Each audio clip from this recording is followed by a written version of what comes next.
and welcome to another edition of Capital Calculus. I am your host, Anil Padmanabhan. Recently, IIT Madras hosted the launch of the first generation of CompactAI, a platform co-produced with Ziroh Labs. This platform will make AI both accessible and affordable. How does it do this? It does so by not using advanced chips like GPUs in the applications that can be generated from this platform. This powerful innovation has opened the door for lots more innovations linked to advanced AI.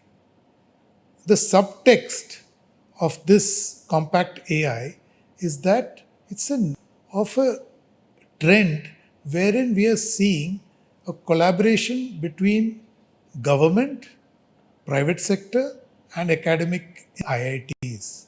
In fact, the IITs are now emerging as hubs of cutting edge innovation. Compact AI was just one of them. To explore this phenomenon, we are joined by Professor V. Kamakoti, who is the director of IIT Madras and also a member of the National Security Advisory Board.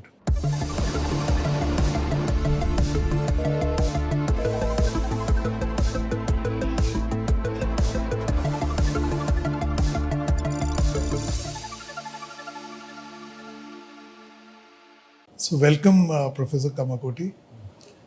I wanted to begin with this compact AI, which was recently co-hosted the launch at IIT Madras. So I believe it democratizes the use of AI. So why?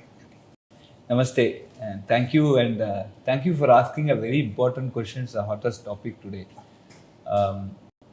Some decades before, we had been talking about digital divide, and for long period it existed just because rural India did not have an access to internet, so that divide basically happened because there was a lack of availability or accessibility to technology.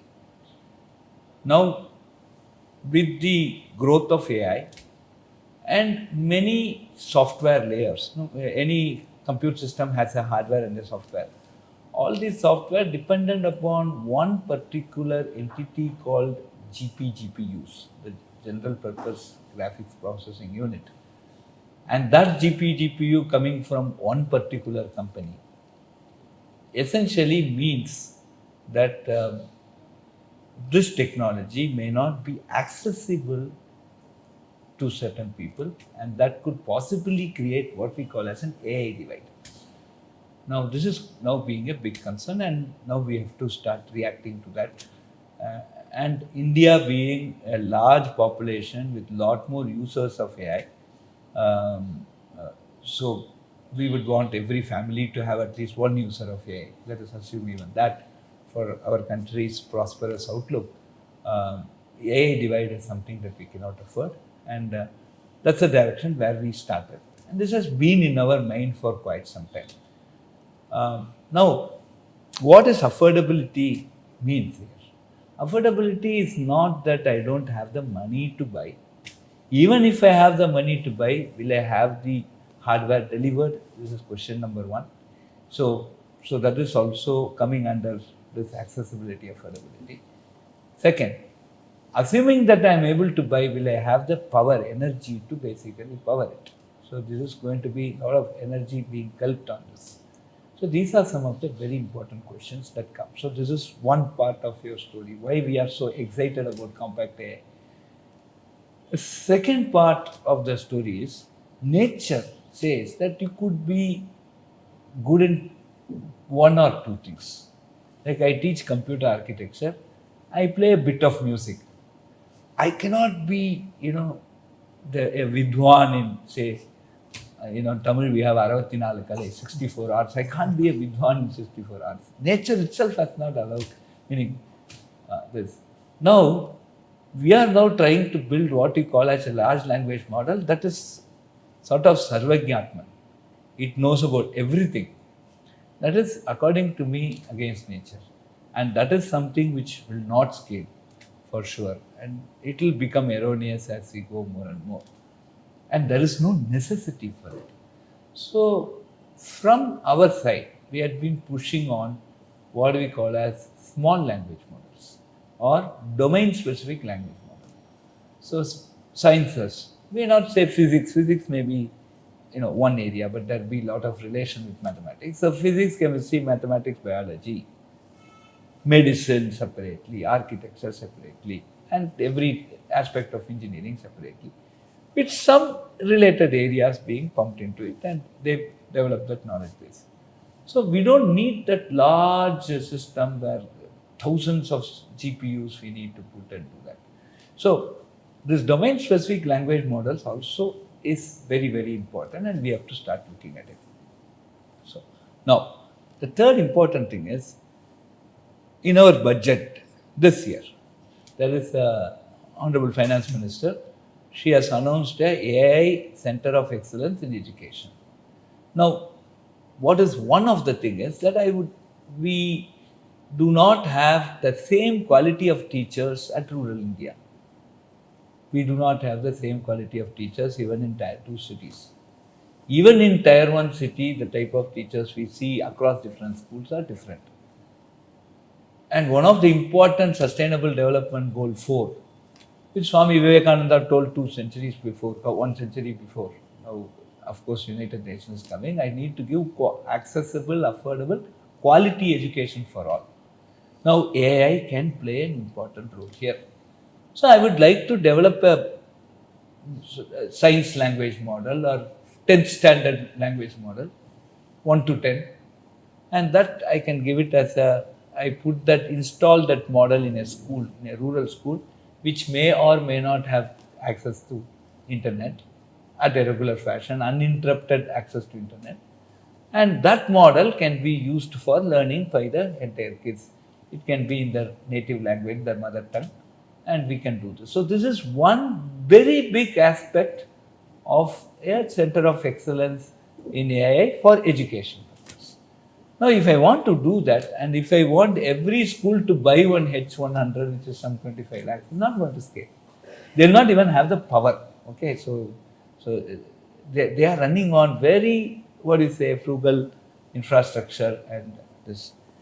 So all these things put together, we come out with a question asking, can I now run this software model on a normal desktop, normal laptop, normal commercially off the shelf servers? Right? So these are the questions which will not consume that much power, which is affordable, some 1 lakh, 1.5 lakh compared to 25 lakhs. Can I do this? So this was the question that was in front of us. So have I set the context now? No, Neil, please look at this. Always say, no, you should not shoot a mosquito with a revolver. And that statement had been made, and it is very important, right? So, what we are now saying, what KompactAI has done as a company, why we are so, really excited about it is, now he gives a software layer which can sit on conventional systems. You go to some Delhi bazaar and buy a big system. You can install that software, and you can do inference, not training, inferencing. Training is you make that model, you educate that model. After that, that educated model is now put on the system, and you start asking questions. That is the inferencing phase. So we train science models in native languages, mother tongues, at a particular place, but take that model and deploy it across lakhs of schools in normal CPU with this software, so that the kids can start asking questions there and there without internet connection also, and they will get answer. Whenever we train a new model, we come and install it again on all this. We can have a distributed way of doing. So permanent connection to the internet is not necessary. Regularly they can update and they can keep doing this. So this is one very interesting, important aspect that which KompactAI is making it possible, and that is why we are excited. So if to understand it, what you're saying is it's like an Encyclopedia Britannica, which you are creating in particular domains, whether it's science, education, Correct. and then it can work offline and online. So you can transport this to anywhere, and so it will not consume too much power, right? And it will not use a GPU. It can be some conventional machine.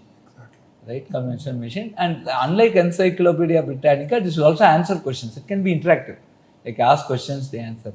So we have also, we have our section 8 not-for-profit foundation called IIT Madras Foundation. That they have encouraged, they have made a robo along with somebody from Deep South, Kumbakonam. They have now a robo where you can ask question to the robo and in science, and the robo will answer. So it's almost like a teacher. And a very small language model which will only answer questions related to till 10 standard. Other than that, it says I don't know. But till then it will answer. And that's more enough for the student. And to develop this equivalent of an Encyclopedia Britannica, which is interactive, what is the capability that you require? You don't need training. So for this to print Encyclopedia Britannica, I need printers. But to read from that, I just need eyes. No, I don't need. Same thing. Right. To train that model, I need some GPUs, etc. But I'll do it once. Now I deploy it in lakhs of places, and there I don't need this thing. So for it to ask question and answer, I don't need a GPU for inferencing. So that reduces more than the cost. It reduces power and it increases accessibility. So, sir, this innovation with CompactAI, where does this leave India in the global pantheon of innovation? Because everybody is overwhelmed by DeepSeek and the whole ChatGPT. So, where does this innovation figure? There is something called fancy. There is something called useful. We are doing useful things. I don't say they are not doing useful things. But we are certainly doing useful things. It is not necessary for us to do something fancy. AI should be useful to us. And these small language models that we are looking for are useful things that you can do day to day with more accuracy. Correct? Now, suppose that model is giving a wrong answer. And suppose I ask the same question in a public exam and the answer is something else. People can quote, no, this AI is telling this, and they can go to court. Like, AI is telling this answer, why are you giving a different answer? So there is a responsibility associated. We should not teach wrong things to the children. Right? So there's lot of things that come as a part of this entire deployment. Like, you should not give a wrong answer. Right? See, for example, I think ChatGPT CEO came some 2-3 years before, and I think he said India is hopeless. I saw one news. Really, I got really. It was very dismissive. Yeah, it was very dismissive, and I was really, sad. I'm a nationalist, right? I'm very, and I can't tolerate this. So that night I couldn't sleep, to be frank. It's also computer science, yeah. Maybe we have not done anything for the nation. Right? We also started that. So immediately I took the 24 physics paper, JEE Advanced, 23 physics paper, just real paper, right? That's JEE Advanced, right? Real Advanced. And I typed all that 30 or 50 questions were there. Totally it comes to 120 marks. I think 30-35 questions should be. I typed all. It got 3 out of 120. Right? And it gave some answers which are wrong. It didn't even say, I don't know. Okay. So we should be quite conversant with this, right? So the model that you generate either should be perfect. It should not give a wrong answer. Okay. So what you're saying is this model that India has developed under CompactAI. Not under this model that India is going to develop will be small language model, and those small language models can be executed on CompactAI. CompactAI is now a platform which will allow inferencing on the CPU.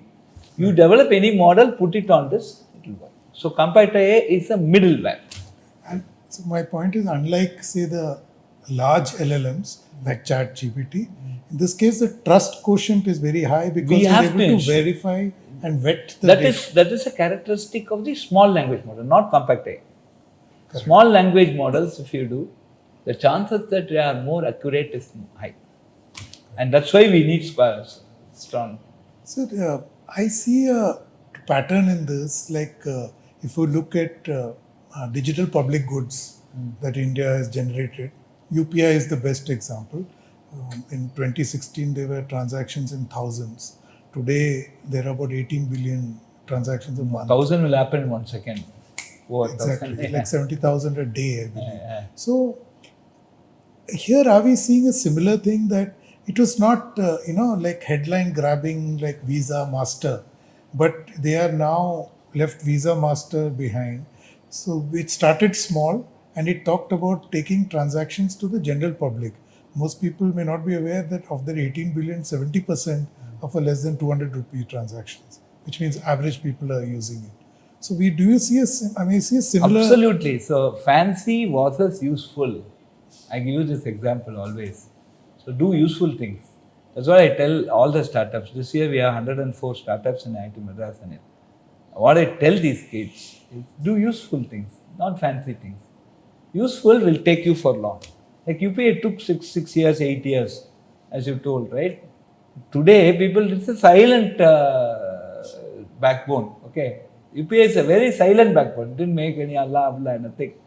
But it came up. So small language models are useful things. To do public good at scale. Public good at scale. Correct. So And now it will take some time for people to understand it's doing public good, but by that time it would have done so much good so that you can't. So going back to Compact AI, it's a collaboration between IIT Madras. See, he was a startup. He is a startup based out of Bangalore.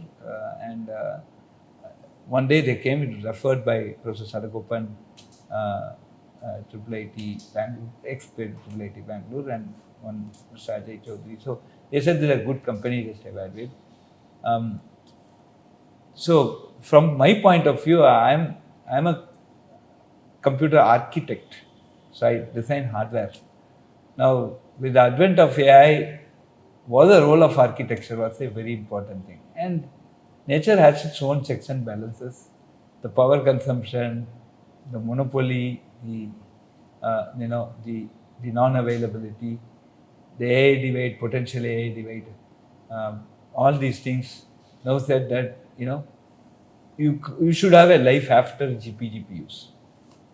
Right? You should have a life, and that should be a simpler life, right? So luxury is artificial poverty, simplicity is natural wealth. This is what my Guruji has taught me.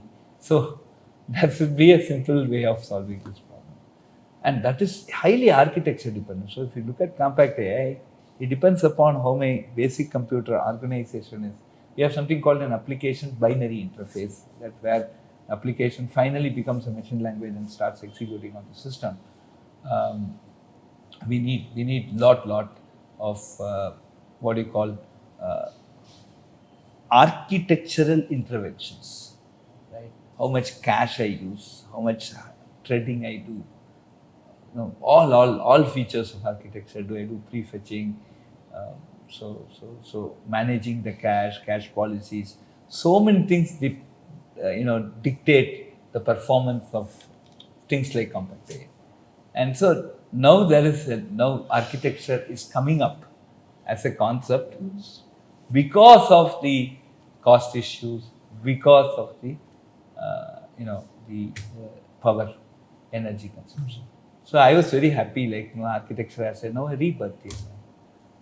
So, sir, why I was flagging the collaboration between a private entity and an institution like IIT is that it's very interesting because similar to the DPG story, which is housed in the private sector while as innovated in the public sector framework.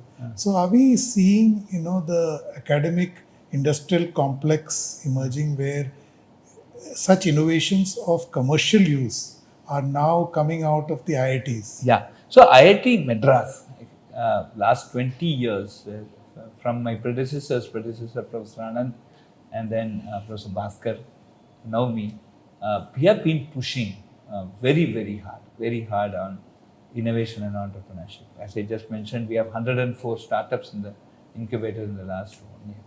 So these are actually stories where industry is benefiting by collaborating with the academia. So our IIT Madras Research Park, you might have visited that, is one very interesting example of an industry academia collaboration. I think, and we have also government entities there, so industry, academia, government collaboration. These three murtis have to come together. Okay, unless these three murtis come together, I don't think we can dream of a technology superpower. I think these three have, and they are coming together, right? Operation Sindhu is a very great example of an industry, academia, government collaboration. Many things have happened there, something known, something unknown, but the entire entrepreneurship, startup, drone policies, everything has helped. Everything has helped to give an ecosystem that could protect our country in a very emphatic reply, right? Which was completely foolproof, and we were able to do that. So, sir, that means you crossed the tipping point and Operation Sindoor kind of flagged that. Operation Sindhu basically gave us the technical ability of us how do we put a system together, and very importantly the management part, how it can be managed. We have not invaded any country. We have not disturbed a civilian of any country, right? And that those type of good fields or greatness of Bharat, right, has been in place in Operation Sindhu. We had very precise attacks, and this is possible only by technology. And we were only targeted people who are playing with our national security. We did not disturb anyone else, even in our neighboring country, who is not directly or indirectly involved with our playing with our national security issues. Right? We did not touch civilians there. We've been extremely careful, very controlled war. This is how a reply need to be given, right? And this is fantastic, and this is possible today because of technology. That's why last couple of days before we had all these toppers in JE Advanced. We call their parents, basically tell them, and so I also made a video about this and say, do what is passionate. Just I'm a computer science professor. Don't just come to computer science, AML, AML. They are important. They are very important for the nation. They are very important for the globe. But that is not the only story. We need domain expertise. Look at operations into, see the areas of expertises that would have contributed to the systems that were deployed during the operation. So, also interestingly, NAVIC was used, all Yeah. homegrown technologies. Homegrown technologies, which is very, very important. So, this is actually a coming out moment for homegrown tech Absolutely, innovations. I still remember mid-COVID, Prime Minister made many passionate speeches. Right? Those speeches, I think we should there are a lot of things that he told, and they all came from his heart, of course. And one, I remember some midway the COVID lockdown, he came out and coined this word Atmanirbharta, right? And that came during COVID, if you remember, correct? This then Make in India, all these things came out after that. The Atmanirbharta is something that is demonstrated. Maybe there are systems that are important and also that have been used. But the idea of putting all these things together and completely planning it, and to the largest extent that civilians of our neighboring nation, they are not affected. I think this is a wonderful piece of, and it's a very complex decision to make, right? So And you mentioned COVID-19. In fact, the vaccines were delivered seamlessly using digital public good 285 crores, not one, two. and anywhere, any The, place. the company which wrote the COVID app, so there was Arogya Setu, which I was also involved, but COVID app, which was giving you the vaccination certificate, in everybody's mobile, was by IIT Madras alumnus, Ganapati. He's the CEO of that company. So we are very proud about a lot of things that what IIT Madras has contributed at that point of time. But that whole thing came 285 crore And remarkably, you could take it anywhere, any place. Any I could place. take first in Chennai, then travel to Nagaland and take the second one there. And it worked. That's what. If you solve a problem for Bharat, you solve it for the entire world, and that justifies, why we keep on saying stay in India and contribute to the nation. Sir, in fact, that's the great point you just made. In fact, we were there in IIT Madras and we did an interview, the brain mapping center. Yeah. So, again, it created a 3D image of a fetus, and now I believe the adult brain will be similarly mapped Correct. by the end of this year.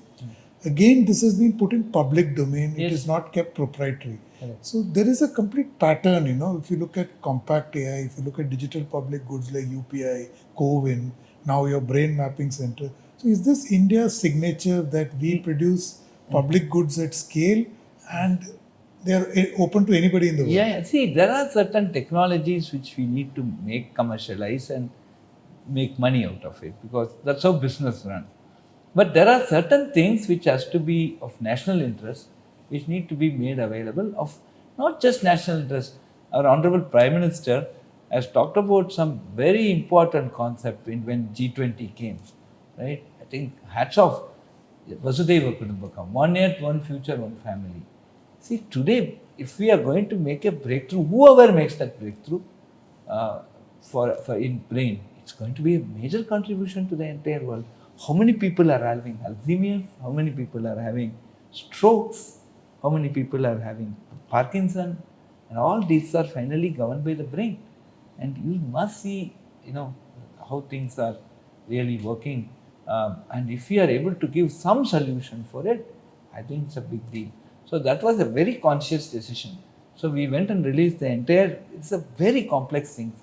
And all these things happened during COVID. One good thing, bad thing, I lost 30 of my friends in second wave. 30 of my friends, very close friends. Many of them at Delhi. But one good thing that COVID gave us, for all concentrated research, it actually allowed us to do research. Today morning I was reviewing. A lot of work has happened between 2020 to 2023, okay, during the lockdown. So 2022 mid. So brain, this whole mapping work that you taught has happened in the mid of COVID, right? And we did not have equipments. We made our equipments. Today we are very Atmanirbhar there. We can slice it at 50 microns and make a complete map and data structure, reconnect them, put the data, several petabytes for a single brain. But now I can visualize the entire structure of the brain. And now we have started with fetal, now we are going to adult brains also. So I think it's a very big thing, very big project, and I'm sure this can lead us to many, many interesting things about, this is a 20-watt maximum, one handful, which can do what several computers are aspiring to do over the years. Yeah, in fact, the brain is the most unmapped human body part, least, right? minimally least, whatever you can. Because you can't penetrate a live brain, so it's only nobody understood the yes. brain. So in that sense, it's a major breakthrough. Correct. So finally, sir, I want to Professor Mona Shankar, who we interviewed for this brain story. He made a very interesting observation. He was talking about the fact that if you look at the world map, there are Indians involved in every cutting edge innovation in the world. So he's saying, so an Indian signature is there. He's saying, but there is a need for doing this innovation in India. And he identified the reason that when you do it in India, there's a demonstrative effect, and B, it creates a kind of force multiplier in innovation because it's happening in India. Correct. So we started the Shakti project, which is, of course, 1 by 100 the complexity of what Mohan is handling. So it is very important today. So I could have made a processor chip and manufactured it at Taiwan and packaged it and show that we have now a chip. That is not a Josh for us. So we wanted it to be manufactured at Semiconductor Laboratory, Chandigarh, though 20-year-old technology, but still relevant today, 100 megahertz. 90% of my embedded system still worked at sub 100 megahertz of frequency. So we manufactured the chip at SEL, packaged it at Tata facility in Hosur. Then then the chip was designed, one of the chip, I just gave track one chip. The chip was specified by ISRO. It was designed at IIT Madras, fabricated at Chandigarh, packaged at Hosur, Karnataka. PCB was designed at IIT Madras, PCB manufactured in Gujarat. Then it came back and we assembled it at IIT Madras and one local company in Chennai. And then software was developed at IIT Madras, ported. So entire system development ecosystem has been done here. So we, as you actually told, the demonstration is one that we have a system, it is working, it is capable. And the most important aspect of the demonstration is the ecosystem to build such systems exists in our nation. It is not dead, right? So this is very, very important. That's the message myself and Mohan through our respective project, the Shakti project and the mapping project. He also calls it Dharini, the data that has come out. We both are, and many people like the Agni Cool, for example, Avishkar Hyperloop, Tutor. So many 104 startups just this year we are trying to demonstrate that.